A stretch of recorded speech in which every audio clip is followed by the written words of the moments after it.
Qawwali. It is a mesmerizing form of Sufi Islamic devotional singing that originated in South Asia.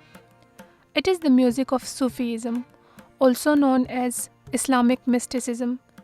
It is an interesting form of worship that shows a spiritual aspect of Islam.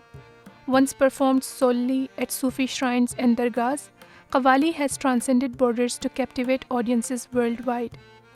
At its core, Qawwali revolves around themes of love, devotion, and longing for the divine. So the origin of Qawwali is very, very meaningful, right? Qawwali is a type of Sufi music that is specific to the subcontinent. And Sufi music more generally is a type of spiritual music. It's a genre designed to render in the listener a state of, a spiritual trance and ultimately turn them towards remembrance of God. That's the ultimate purpose and meaning of spiritual music more generally. And in Turkey, the iconic style of spiritual music is the Mevlevi Sama, the whirling dervishes. Arabs have their own style. In Africa, there's a different style. In the subcontinent, we have our own style, and that's Qawwali.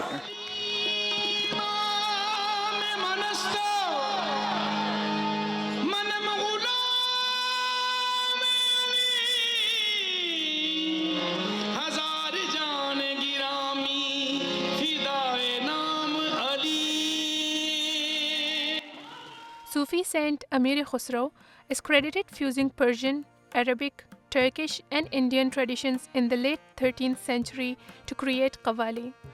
Qawwali sessions, also known as Mahfil-e-Sama, were traditionally devoid of musical instruments, adhering to specific conditions to ensure the focus remained on the remembrance of Allah. However, instruments like harmonium, sarangi, tabla, and dholak have since become integral part of Qawwali music. So the Sufi night especially, it's very, because it's soul music, it moves people, it's meant to move people. And just like this event, like the atmosphere, the environment was uplifting, it was crazy. And that's what we wanted to achieve. It felt like we lit up a dying candle in this event. A Qawwali group typically consists of a lead singer, secondary singers, musicians, and junior members whose rhythmic clapping enhances the spiritual ambience. Through repetitive and hypnotic chanting, qawwals transport their audience to a state of spiritual nirvana. This form of mystical music has evolved from the confines of shrines to mainstream events such as weddings and cultural celebrations. Yet the practice remains deeply rooted in hereditary training, with qawwals serving as custodians of Sufi rituals and traditions. Despite their central role in spiritual gatherings, qawwals are often regarded as the part of servant class, underscored by the practice of throwing money at them, a gesture reflecting both admiration and perceived as inferiority.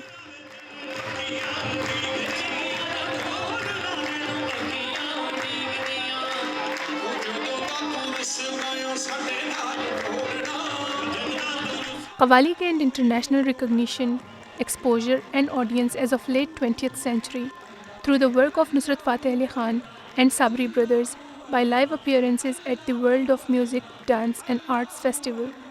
Nusrat Fateh Ali Khan, for example, was entitled as the Singing Buddha in Tokyo. Prior to 20th century, Qawwali used to be an exclusively and predominantly male practice. As per traditions, women were prohibited from singing in presence of men.